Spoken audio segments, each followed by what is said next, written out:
Nakaraan lang na masyal kami sa Binondo. Aba naman, first time namin ni Caleb na makagala rito. Naku, akalain mo, puro Chinese foods pala andito. Napakadami pagpipilian. Sobrang dami, pera na lang talaga ang kulang. Try namin ang ilang sikat at pinipila ang tindahan dito. Tingnan natin agad yan. So yun, tama lang naman ang lasa. Bumili din kami ng fried siopaw small, big siopaw, iba't ibang klase ng hopya. At dito nga, natakam talaga ako sa kinakain namin. Talagang napakasarap nito. Lahat talaga kami, nasarapan. Kung i-rate ko nga to, 10 out of 10. Ang sarap talaga niya. Kahit si Caleb, nasarapan talaga. Mind you guys, pag nagawi kayo rito, isama nyo to sa bilhin ninyo. Bumili kami pala ng dumplings na to. Nakalimutan ko yung pangalan, pero parang hargaw siya. Comment nga kayo below kung anong tawag dito. 8 out of 10 for me. Ito nga pala yung kuha ng ate ko. Okay naman sana siya. Good job. Ngayon araw nga, dadalawin namin ang lola. Medyo matagal-tagal na rin na di namin siya nadalaw. Baka maisipan niya ako ang dalawin. Maga nga kami nag-prepare ni Caleb. Buti na lang, nung nagising kami, medyo nasa mood siya. Pero naantok pa talaga ako rito. Dahil maga nga kami umalis, pagdating namin sa sakyan, mga ilang minuto pa lang, tulog na kaagad to. Buti pa to isang katabi ko. Hindi ko alam kung seryoso o inaantok na rin. Mukha pa namang hindi. Parang cellphone ang inaantay. So yun na nga, maga kami bumiyahe. So alam nyo naman, pag narinig nyo ang Manila or QC, kung traffic ang sagot nyo, nagkakamali kayo.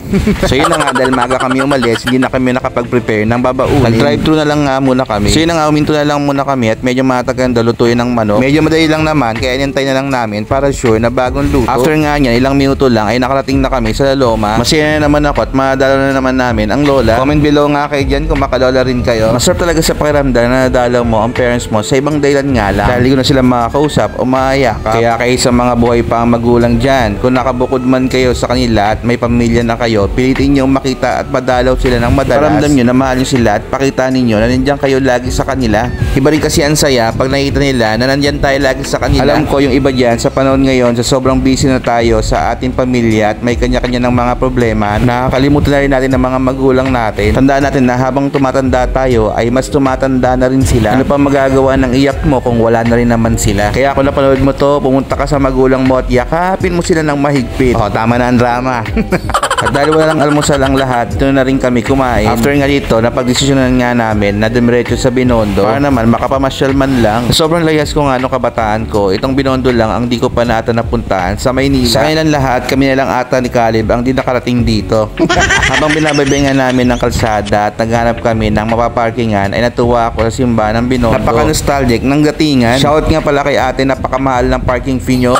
Siyempre, hindi namin palalagpasin na hindi kami papasok sa simbahan. Nanalangin kami saglit. At napasalamat sa mga blessings na binibigay niya. Itong isa naman ay nagutom. Buti na lang talaga at napabaunan siya ng kanyang nanay. Napakaganda rin ng simbahan ng Binondo, no? So after nga namin yung simbahan, ay sinimulan na namin ang pag-ikot-ikot. So ito nga una namin nakita si Eng Bitin. Parang alas 10 pa lang ata. Pinipinahan na ito. Pila nga rin sana kami. Sobrang haba ng pila. Gusto ko pa naman sana tikman yung matcha green tea nila at yung Tikoy Supreme nila. Sa mga nakakain na dito, comment down below nga kung anong pinakamasarap sa kanila. At kung anong meron sa tindahan na ito. Meron pa kami isang nakita na pinipilahan din. Nakaka-curious ako kung anong meron dun. Siguro masarap kasi dinadagsa ng mga tao. Nga pala, kapag pupunta kayo rito, magdala kayo ng extra pera ninyo. Ay nako, napakamahal ang mga bilihin dito. Nakarating nga kami rito, nagpicture-picturean muna kami dyan para naman may remembrance. So dahil nakakita nga mga ate ko ng apple cherry, napabili na rin sila. So nakita rin namin itong pinipilahan na sugar cane drink. Hindi na kami bumili kasi alam na rin namin yung lasa. Malamang matamis. Parang di ka nag-grade to dyan. Kasi maya nga lang meron akong nakita rito. Hindi ko alam kung elepante ba o dinosaur. O sabi nga ni Caleb is yak. Paano ba naman kasi mukha ng basura? Pero malay nyo, baka isa sa tourist attraction ito. Sa mundo nga ito, wala na akong maisip na sabihin. Kaya mag-music na lang muna tayo.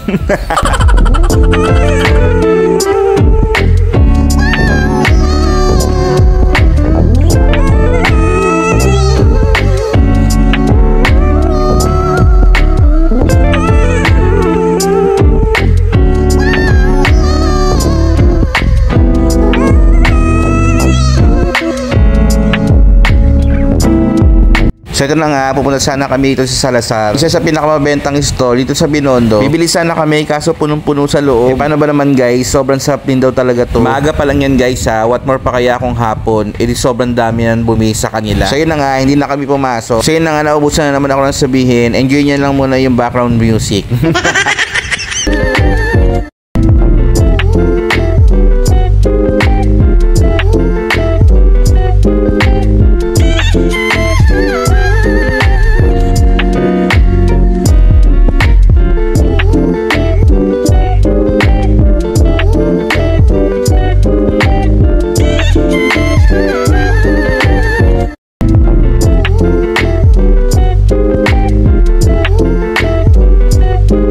So ito yung store naman ito ay pinipilahan din talaga siya. Bumili kami ng fried siopaw, Chinese kikiam, Philippine bread, siomay at marami pang iba. Ay nako guys, pumunta kayo rito, bumili kayo ng fried siopaw nila. Ang sarap talaga guys. Sulit sa presyo. Kaya naman pinipilahan talaga ito. Ito nga Philippine na Chinese version, tinikman nga namin agad. Basta amin ang sarapan, katulad ni Hardy. Pero ako hindi pasok sa panlasa ko. Pero iba't iba naman tayo ng panlasa. Ako di ko siya gusto, pero masarap naman siya.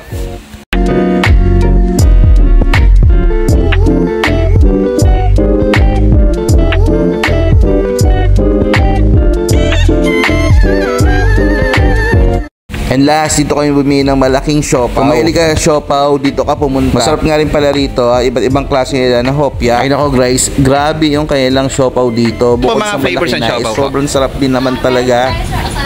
Bola-bola na special. Meron din pong combination ng dalawang flavor. Magkano po yung combo? 255. 250 pa yung combo. Yung regular lang. Bola-bola. Yung bola-bola po na malaki.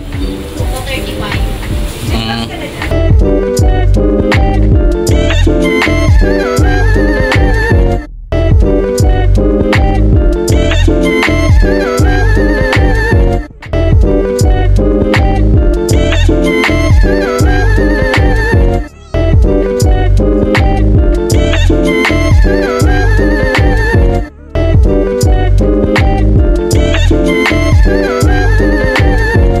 Sayo na maglakad ng isa. Sa puntong ito, pagod na ako. Pagod na rin daw kayo sa maglakad. So ito na ngayon lang sa bibihin namin. So hindi namin to pwedeng palampasin. Kasi halos lahat ata na sa lubong namin, may bit-bit nito. So, syempre hindi tayo papahuli. Bibili rin tayo. I promise guys, itsura pa lang at amoy mukha ng masarap.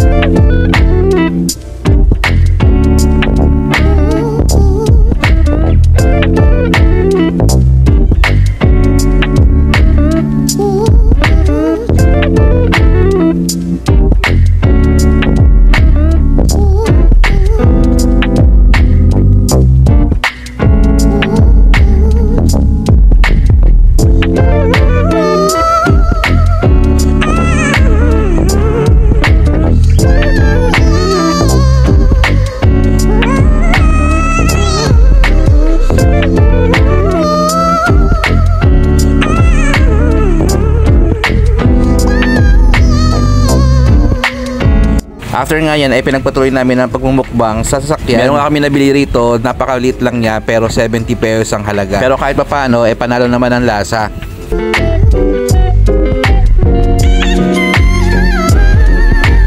Next naman, itong donut. Okay lang din naman ang lasa. Kaya naman pagpunta kayo sa Binondo, pwede nyo naman bilhin lahat, patingi-tingi lang para matikman nyo lahat. Para naman sa next sa punta ninyo, alam nyo na kung anong bibilin ninyo. Dumaan nga rin pala kami sa Fairview Terraces. Dahil nga yung dalawa is nagkikrave sa pizza. Sakto, meron nga kami nakita mga exhibit dito. Puti lang si Caleb, deadma lang sa mga laruan na to.